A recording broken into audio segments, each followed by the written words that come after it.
Did the fellas who played in the Negro Leagues think about sometimes playing in the major leagues, or was that just so far removed that you never thought it was possible? Removed. We didn't never had any thoughts of that. That when something didn't come across your mind, you just didn't think about that.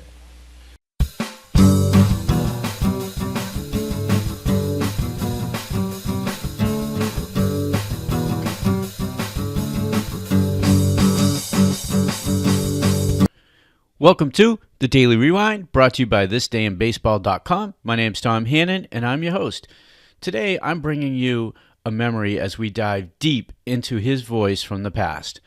As a young boy, my dad had purchased the Baseball Encyclopedia, and this was, I think it was its first version in 1976. Anyways, by 1978, it ended up in my room more than it was on his shelf, and he came looking for it every now and then, but it became my go-to resource guide for everything. And I was just enamored with guys like Al Simmons, Babe Ruth, George Sisler, Hornsby, all these names, and they put up what seemed like inhuman numbers at the time, mainly because the baseball I was watching in the 70s, you just didn't see these type of numbers. You didn't see guys hitting 400 or 380, and the enormous numbers that they put up, it was just so rare at that point. And in the back of the book, there was a separate set of stats, and that was for the Negro Leagues. Guys like Josh Gibson, Satchel Paige, Mule Soodles, Turkey Stearns, and I just became fascinated with these numbers. And I couldn't understand why they were separate. And just to give you just a little bit of background, I had grown up in Cambridge, Mass., and Cambridge, Mass. At the time was a total melting pot. And I went to kindergarten with people from all different nationalities, and I played sports with all people from different nationalities, and I had really never thought about the fact that players couldn't play because of their nationality, because of their skin color, but I later found out a lot more about it as I began to educate myself at it, because I just couldn't understand why, if you owned a baseball team, why you wouldn't have these amazing players on your in the major leagues. But that in its entirety is a story for a different day. So this particular player I'm going to talk about today was inducted into the Hall of Fame on February 13th, 1974. And I was told a story about this player that he was so fast, he could turn out a light and be in bed before it went out. Now, I tried to do that myself, but I could never quite accomplish that. And in his voices, he's going to tell you all about it himself. And in his nickname, even though this player is famously known as an outfielder, actually came from his pitching, when he calmly struck out feared slugger Oscar Charleston in a crucial situation. Now, as a side note, I had posted earlier in the week about This Week in Baseball. They have a podcast. They did an amazing interview with an author on Oscar Charleston. He just put out a book. He won the Sabre Book of the Year. I highly recommend checking out that podcast and reading that book. It's just a great collection of stories about one of the greatest players that ever played professional baseball. Now, back to my subject matter, Satchel Paige had said if he had known about colleges, or if colleges had known about him, Jesse Owens would have looked like he was walking. Matter of fact, he was so fast, it's on record that he could circle the bases in 12 seconds, and that he would frequently beat out infield hits on two hoppers directly hit to infielders. He scored from second on sacrifice flies, advanced from first to third on bunts, and legend has it that he even scored all the way around from first base on a bunt against a Bob Lemon team when the Negro Leagues used to play the major leagues in barnstorming games. Now, despite all his speed, he also had some pop, and he was the first player who ever hit 3 home runs in a professional game in Cuba. They were inside the Parkers, of course. And Bill Veeck spoke of this player's defense, and he said he was the equal of Tris Speaker, Joe DiMaggio, or Willie Mays. And on February 13th, 1974, James Thomas Cool Papa Bell is elected into the Hall of Fame by a special committee on the Negro Leagues. Bell will join Josh Gibson and Buck Leonard, as well as players who played for both the Major League and Negro Leagues, such as Satchel Paige, Monty Irvin, and Jackie Robinson. Now, here is Cool Papa Bell during 3 different interviews. I hope you enjoy them.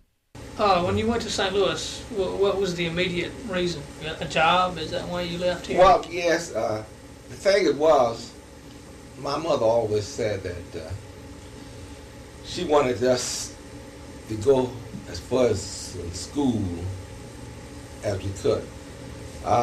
She said that we didn't need a whole lot of education right here at that time, and a lot of people didn't need it at that time. See, but you might live in the days that you need education for you to live. And said that in my time, she said, I thought she was an old woman there, but she was around 42 years old when I left here. And she said, well, I didn't have a chance to go to school. I didn't have much schooling.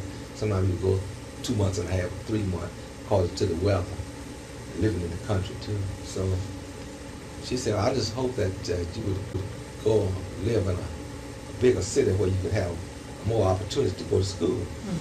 And so when we got large enough to wait, that we would go.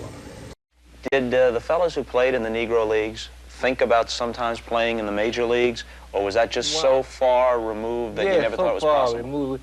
We didn't never had any thoughts of that. That when something didn't come across your mind, you just didn't think about that. But we heard a lot of people say someday maybe you'll be playing in Major League Baseball. Did you feel badly about it? Did you say to yourself in the middle of your career, I can play better than almost all these guys? No, I never did say anything about it. It didn't bother me about whether I played or not. If they give me a chance to play, I'll just get out there and do the best I can do. Remember that story they used to tell about you, that you flipped off a light and you got in bed before the room got dark? Yes, I remember. How'd that come about? That Satchel Paige and I was room buddies. And I went to bed before he come in the hotel. And then on that switch is a 3-second shortage in it. And I turned it off, the lights didn't go out for about 3 seconds. It went out, then I tried it again, and it did the same thing. So I just tried it and went on and got in the bed, and then the lights went out. So when Satchel Paige came, I told him about it. He said, oh, you can't do nothing like that. So I said, well, go get in the bed. He got in the bed, and I just touched the switch and got in the bed. Then the lights went out. And I didn't tell him about the 3-second shortage in there until just about a little before he passed. Now we played, they didn't allow the black to play in the major leagues. They said, well, if I find one is qualified, I will hire him. All they had to say to make people understand, we just don't hire blacks. Well, I played on the sandlot with white people. I played on the sandlot with white.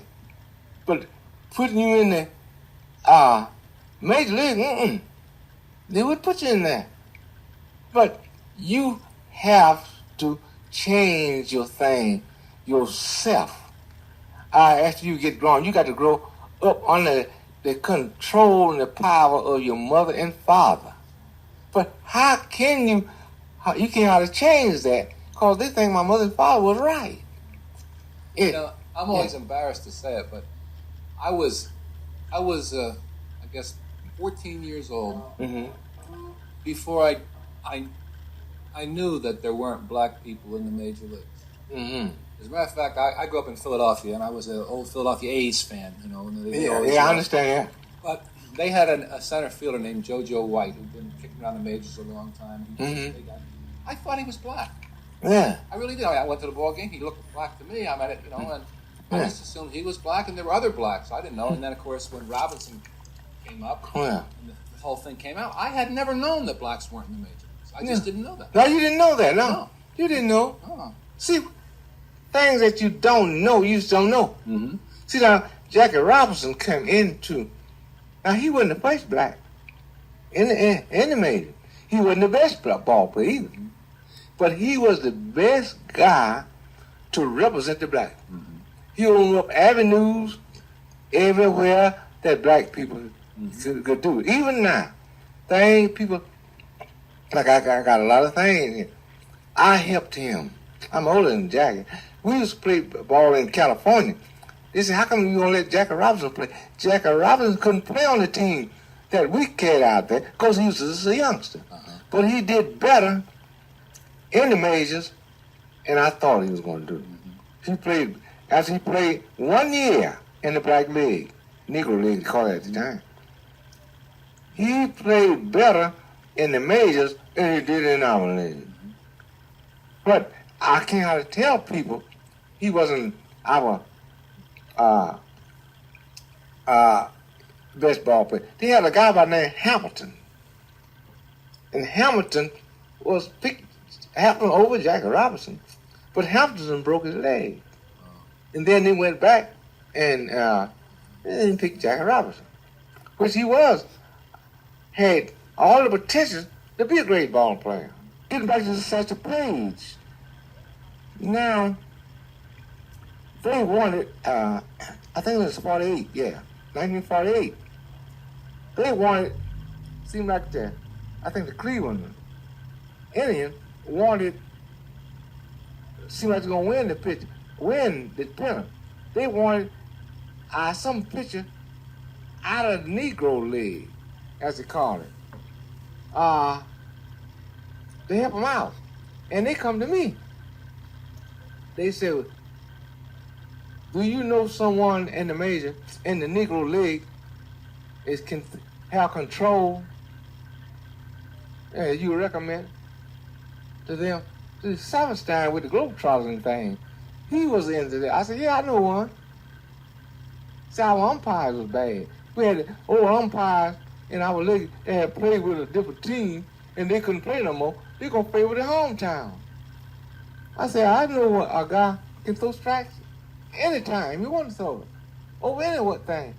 I said, but I think he's too old to accept it. I said, who is it? I said, Satchel Paige. I said, he got better control than anybody. I said, but he's 42 years old. He done played 21 years in the Negro League. And so they went to Satchel. And he accepted. All right. Hope you enjoyed those interviews. And you can find these interviews in the following places. Because, again, there were 3 different clips. One is on Mississippi history. They have a fantastic interview that he gave. It's very long. It's in depth, and it's a wide range of subjects. So I would urge you to check that out. The Baseball Hall of Fame interview from 1981, the entire interview is 46 minutes. It's definitely worth the listen. Just go to baseballhalloffame.org, click on their digital collection, and you'll find it in there. You can also find, and the last clip came from the YouTube, and you could just find it under Cool Papa Bell. It was published by a user called HistConv. Now, I hope you enjoyed the show, and if you did, do us a favor and tell a friend. Share it on social media or wherever you hang out with your baseball buddies. And if you'd like to support us, check out Cool Papa Bell's page on thisdayinbaseball.com, and you can sponsor his page for just 7 cents a day. And you could use this for a fun message. You could use it to promote something, whether it's your social media profile, a book that you wrote. That's what the sponsorship's all about. It's just like the old sponsorships in baseballreference.com. So check it out. You can sponsor his page, and we'd love it if you could help us out. There are literally 100,000 pages on the site, and you can get lost reminiscing about your favorite baseball memories. I'm going to just say, if you haven't been there before, check out thisdayinbaseball.com, and if you'd like to sponsor Cool Papa Bell's page, just click on the page sponsorship link in the show notes, and it'll take you right there. That's it for today's show. Until next time, I'm out. I hope to see you at the ballpark. Peace.